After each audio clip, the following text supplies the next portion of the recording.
Hai semuanya, perkenalkan nama saya Esther Sinaga, mahasiswa Universitas Negeri Medan, jurusan Manajemen Stambuk 2019. Video ini saya perbuat untuk memenuhi salah satu tugas kuliah komputerisasi bisnis. Nah, dalam video ini saya akan menjelaskan perkembangan komputer dan informasi digital. Nah, yang pertama kita akan membahas tentang perkembangan komputer. Tapi sebelum kita masuk ke dalam proses perkembangan komputer, kita akan membahas terlebih dahulu apa itu pengertian komputer. Nah, jadi komputer itu jika kita lihat dari pengertian dari segi bahasa, jadi komputer itu berasal dari bahasa Latin dengan kata computare yang artinya alat bantu hitung. Nah, pengertian komputer secara umum yaitu suatu alat atau perangkat yang digunakan untuk mengolah data sesuai dengan prosedur yang telah ditentukan sebelumnya sehingga memberikan manfaat bagi penggunanya. Sekarang kita akan membahas sejarah perkembangan komputer. Perkembangan komputer dibagi menjadi 5 generasi, yaitu untuk generasi pertama terjadi pada tahun 1945 sampai 1955. Dan untuk generasi kedua terjadi 1955 sampai tahun 1965. Untuk generasi ketiga terjadi pada tahun 1965 sampai 1980. Untuk generasi keempat terjadi pada tahun 1980 sampai tahun 2000-an.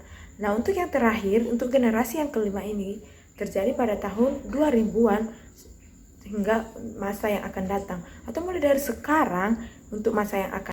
Sejarah perkembangan komputer generasi yang pertama yaitu komputer generasi pertama dibuat dengan bahan dasar tabung vakum sebagai komponen dasar pembuatan komputernya.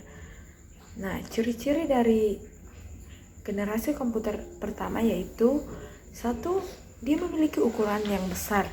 Yang kedua, buat dari bahan tabung vakum. Tabung vakum ini menjadi ciri khas dari komputer generasi yang pertama. Yang ketiga, kapasitas penyimpanannya rendah. Yang keempat, kinerjanya lambat. Yang kelima, memerlukan listrik yang besar. Jadi, komputer generasi pertama ini dianggap tidak efisien karena memerlukan biaya yang cukup besar dalam pembuatannya dan juga kinerjanya tidak efisien karena memerlukan daya listrik yang sangat besar. Komputer generasi kedua. Nah, di komputer generasi kedua, tabung vakum yang digunakan di generasi pertama sudah tidak digunakan dan digantikan dengan transistor. Nah, jadi komputer generasi kedua ini sudah jauh lebih bagus dari generasi yang pertama. Sudah jauh lebih kecil dari komputer generasi yang pertama. Ciri-ciri dari komputer generasi kedua yaitu ukuran jauh lebih kecil dari komputer generasi yang pertama. Yang kedua, kinerjanya juga sudah lebih cepat dari generasi yang pertama.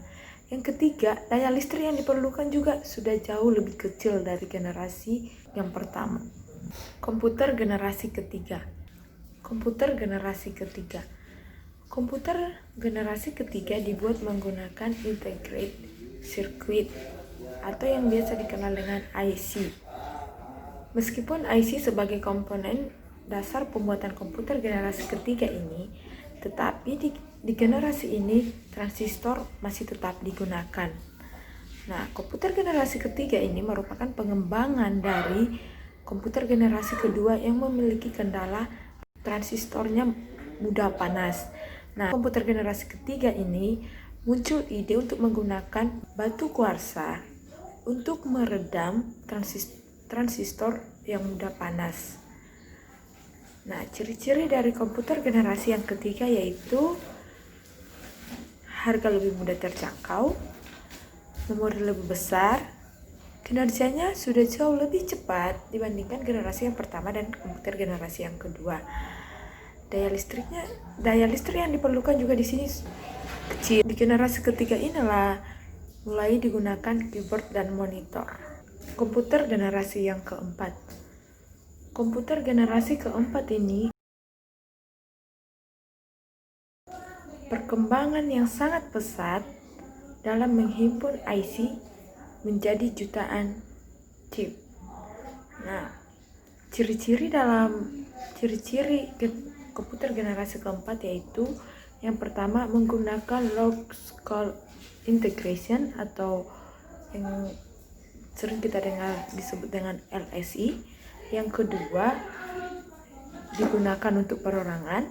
Yang ketiga, efisien dan dapat dibawa kemana-mana. Nah, di sini misalnya seperti laptop. Yang keempat, menggunakan semikonduktor dan mikroprosesor untuk memorinya. Jadi di generasi komputer keempat ini penyimpanannya sudah tinggi, sudah besar seperti itu. Komputer generasi kelima. Komputer generasi kelima identik dengan kecerdasan buatan atau artificial intelligence. Komputer generasi kelima ini sudah sangat jauh lebih baik dari komputer generasi yang pertama. Komputer generasi kelima ini sudah sangat modern, seperti yang sudah sangat kita kenal dalam kehidupan kita sehari-hari. Nah, ciri-ciri dari komputer generasi yang kelima itu yakni yang pertama menggunakan logical integration atau yang disebut dengan LSI. Yang kedua, fiturnya semakin banyak. Yang ketiga, kecepatan memproses informasi meningkat. Yang keempat, adanya alat pengganti pekerja manusia menjadi simbol dari generasi komputer yang kelima. Sekarang kita membahas dampak positif dan dampak negatif dari penggunaan teknologi komputer. Nah, seperti yang kita tahu, ada banyak sekali manfaat dari komputer bagi kehidupan kita sehari-hari dalam dunia pendidikan, bisnis, industri, kesehatan, dan lain sebagainya. Intinya, komputer itu sangat bermanfaat bagi kehidupan kita. Misalnya seperti sekarang ini, komputer sangat bermanfaat dengan situasi yang sekarang ini, seperti untuk melakukan pembelajaran daring. Tetapi di luar, banyaknya dampak positif yang kita terima dari adanya teknologi komputer. Ada juga dampak positif, dampak negatif yang timbul dari adanya komputer ini, yaitu misalnya perjudian, tersebarnya situs pornografi, kecanduan game online, dan adanya manipulasi tentang data-data atau informasi yang menyebar sehingga menimbulkan perdebatan bagi orang-orang yang mendapatkan informasi tersebut. Sekarang saya akan menjelaskan tentang informasi digital. Apakah itu yang dimaksud dengan informasi digital? Informasi digital adalah proses mengubah berbagai informasi, kabar atau berita dari bentuk analog menjadi format digital, sehingga mudah diproduksi, dikelola, didistribusikan, dan disimpan. Informasi digital dapat disediakan dalam bentuk teks, audio, angka, dan dengan adanya informasi digital ini, ada dua dampak yang kita dapat di dalam kehidupan kita. Yang pertama, kita akan membahas dampak positif dari informasi digital. Dampak positif dari informasi digital: 1. Menghubungkan orang di seluruh dunia. 2. Penyebaran informasi yang cepat. 3. Munculnya media sosial. Yang keempat, sarana berbagai file. Yang kelima, memajukan dunia pendidikan. Selain dampak positif yang dapat kita rasakan, ada juga dampak negatif dari munculnya informasi digital tersebut. Di antaranya yang pertama, maraknya berita hoax. Yang kedua, terjadinya tindakan cyberbullying. Yang ketiga, pornografi. Yang keempat, perkembangan teknologi komunikasi juga menyerang kehidupan sosial masyarakat yang dapat mengakibatkan renggangnya hubungan antara sesama. Demikian yang dapat saya sampaikan dalam video ini. Jika ada tutur kata yang salah, saya mohon maaf. Terima kasih. Hidup mahasiswa!